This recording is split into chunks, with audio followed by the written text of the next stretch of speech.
selamat siang. Perkenalkan, nama saya Christina Dalmasianika dengan NIM 251011047 dari kelas PKK 2 semester 2.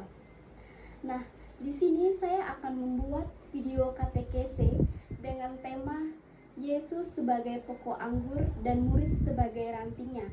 Nah, tema ini diambil dari Injil Yohanes bab 15 ayat 1 sampai 17. Nah, teman-teman, mungkin ada yang bertanya, bagaimana sih caranya agar kita itu bisa melekat dengan Tuhan Yesus si pokok anggur itu dalam kehidupan kita sehari-hari. Nah, jadi sebenarnya caranya itu sangat gampang dan mudah sekali. Caranya itu bisa kita lakukan dalam keseharian hidup kita. Cara sederhana yang bisa kita lakukan setiap hari. Yang pertama itu, kita bisa meluangkan waktu kita untuk berbicara dan berdoa kepada Tuhan. Bukan cuma saat kita butuh saja, tetapi juga dalam segala hal apa yang kita rasakan, baik suka maupun duka. Nah, kita berbicara atau berdoa dengan Tuhan itu sama seperti kita berbicara dengan sahabat kita sendiri. Yang kedua itu dengan cara kita rajin membaca dan merenungkan sabdanya, karena sabda Tuhan itulah yang memberi kita kekuatan dan petunjuk jalan hidup. Kemudian yang ketiga, kita juga hidup dalam persekutuan dengan sesama saudara seiman, mau melayani dan mengasihi orang lain, seperti yang diajarkan Tuhan tentang kasih kepada kita. Nah, teman-teman, adapun tujuan saya membuat video katekese ini, yang pertama itu untuk menyampaikan dan menjelaskan ajaran dari Alkitab Injil Yohanes bab 15 ayat 1 sampai 7 ini, yaitu tentang Yesus sebagai pokok anggur dan murid sebagai rantingnya. Kemudian yang kedua itu untuk memberikan solusi dan jawaban atas masalah-masalah yang sering dihadapi anak muda zaman sekarang, seperti hidup tanpa arah, hubungan dengan Tuhan yang sekedar hanya menjadi rutinitas saja.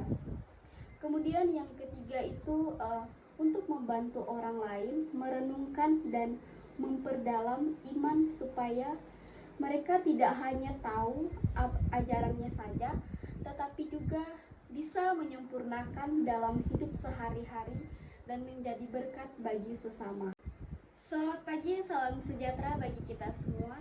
Puji dan syukur kita panjatkan kepada Tuhan yang Maha Baik, Sang Sumber segala hikmat dan kasih. Atas rahmat dan penyertaannya, kita bisa berkumpul di sini untuk menyampaikan katekese digital ini. Tema yang akan dibahas adalah Yesus sebagai pokok anggur dan murid sebagai rantingnya, yang diambil dari Injil Yohanes bab 15 ayat 1 sampai 17. Semoga apa yang kita renungkan bersama dapat menjadi berkat dan memperdalam iman kita semuanya. Nah, sekarang kita masuk ke dalam tahap permasalahan yang ada di zaman sekarang. Zaman sekarang itu, teman-teman, banyak sekali pemuda yang mengalami permasalahan yang ada di dalam hidupnya, entah itu masalah keluarga, pertemanan, ekonomi, ataupun yang lain-lainnya. Nah, salah satunya itu banyak sekali generasi muda hidup tanpa arah dan hidup tanpa misi yang jelas, hanya untuk mengikuti kebiasaan atau tren semata. Kemudian yang kedua itu hubungan dengan Tuhan itu seringkali hanya untuk menjadi rutinitas saja, bukan menjadi pribadi yang hidup dan mendalam. Kemudian yang ketiga itu banyak sekali pemuda menghabiskan waktunya untuk hal-hal yang tidak menghibur, untuk hal-hal yang menghibur saja, seperti media sosial dan permainan tanpa memikirkan tujuan hidup yang jelas. Kemudian yang keempat itu ada Banyak yang merasa hampa, yang merasa hidupnya hampa, bingung, dan kehilangan makna. Karena apa? Karena mereka tidak menjadikan hidupnya sebagai pusat hidup yang baik. Nah, setelah kita melihat beberapa permasalahan yang dialami anak muda zaman sekarang kita melihat pesan kitab suci pada Injil Yohanes bab 15 ayat 1 sampai 17. Yang pertama itu bab 15 ayat 1 sampai 14 menegaskan bahwa hidup Kristiani bersumber dari relasi yang erat dengan Kristus. Kemudian, ranting tidak dapat hidup atau berbuah tanpa melekat pada pokoknya.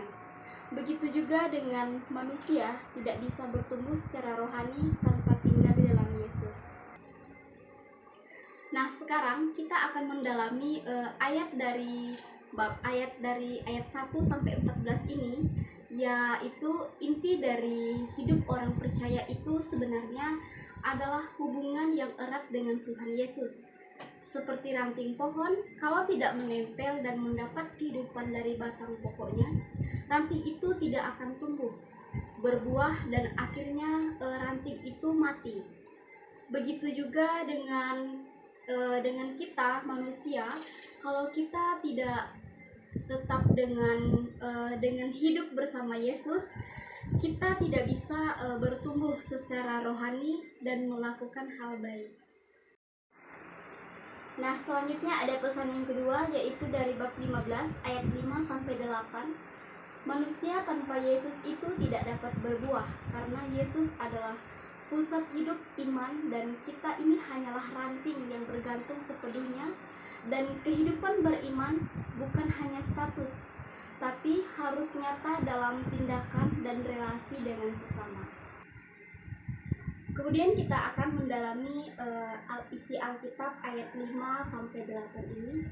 Kalau kita berpisah dari Yesus, kita tidak bisa berbuat apa-apa yang baik dan yang berarti bagi kita. Yesus itulah yang menjadi sumber segalanya, seperti batang pokok yang memberi makanan dan kehidupan pada ranting. Kita hanya bisa hidup dan berarti kalau kita harus bergantung sepenuhnya kepada Dia. Menjadi pengikut Yesus bukan hanya sekedar nama atau status saja, tetapi kita harus terlihat dan tindakan nyata dan cara-cara kita berhubungan baik dengan sesama orang lain. Sekarang kita masuk ke dalam pesan perikop yang ketiga, itu terdapat pada ayat 9 sampai 13. Nah, di sini ada kata tinggal di dalam Yesus. Nah, tinggal di dalam Yesus itu berarti hidup dalam kesatuan dan yang terus-menerus dengannya. Bukan sekedar perasaan, melainkan relasi aktif.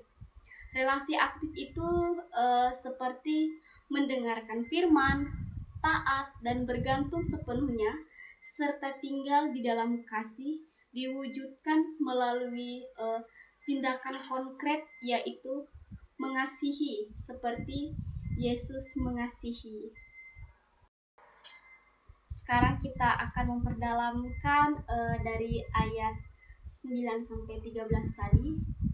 Jadi tadi kalau sudah dikatakan tinggal di dalam Yesus, itu artinya kita harus terus-menerus dekat dan bersatu dengan Yesus Kristus.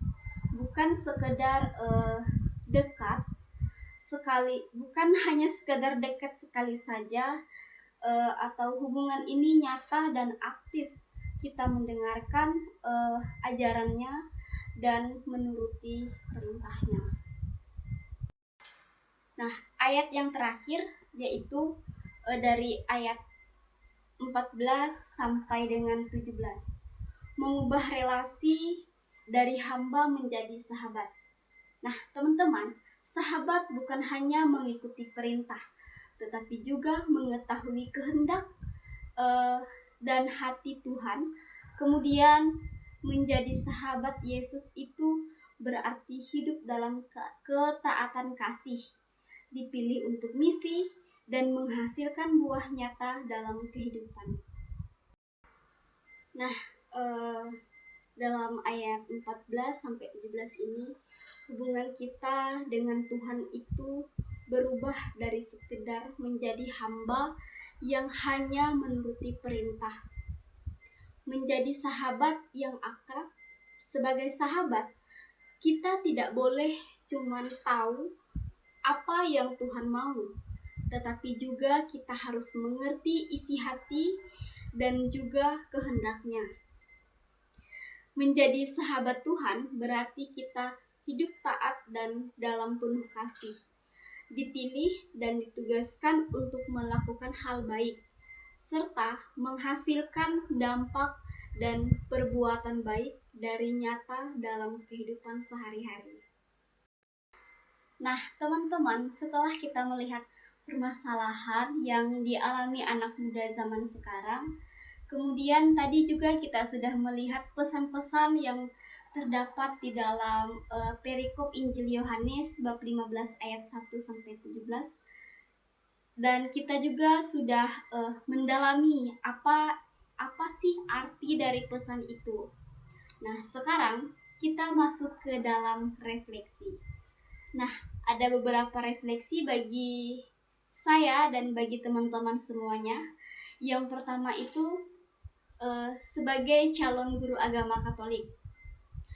Perumpamaan Yesus sebagai pokok anggur dan saya ini sebagai rantingnya menjadi panggilan bagi saya untuk tidak hanya mengajar, tetapi terlebih dahulu dalam hidup dalam Kristus. Dan tugas saya sebagai pendidik bukan hanya sebatas memberikan pengetahuan saja, tetapi juga membimbing siswa agar melekat pada Yesus, dan siswa itu juga mampu menghasilkan buah kebaikan dalam hidup mereka sehari-hari.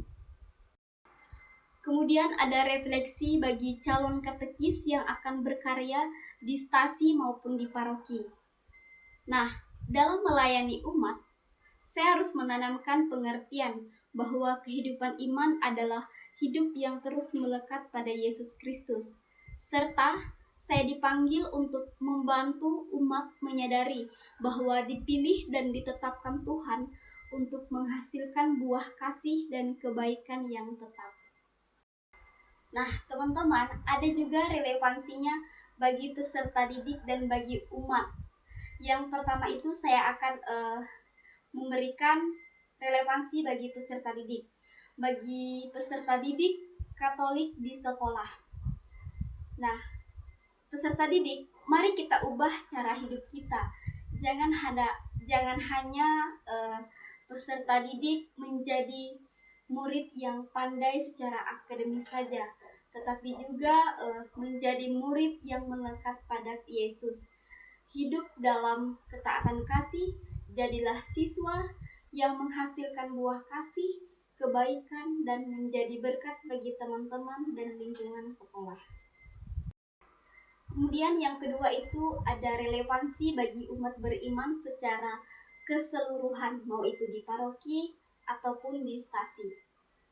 Nah, bagi umat, mari kita sadari bahwa persatuan dengan Kristus adalah dasar kehidupan rohani, pelayanan dan hubungan kasih dengan sesama, serta jangan kita biarkan hubungan kita dengan Tuhan itu menjadi putus, karena tanpa Dia kita tidak bisa berbuat apa-apa.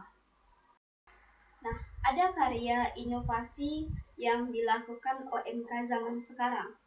Nah, OMK itu harus melakukan karya nyata yang berupa pelayanan, bantuan kepada sesama sebagai wujud nyata bahwa kita melekat pada Yesus dan menghasilkan buah, serta menjadi pemuda yang kreatif, berani, yang menunjukkan bahwa hidup bersama adalah hidup yang penuh makna, berbuah, dan penuh sukacita.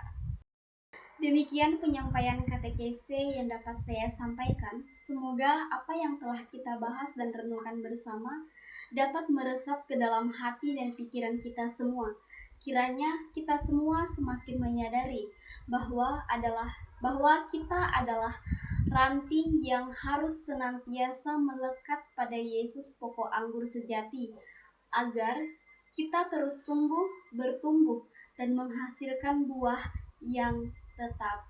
Terima kasih, selamat pagi, bye-bye.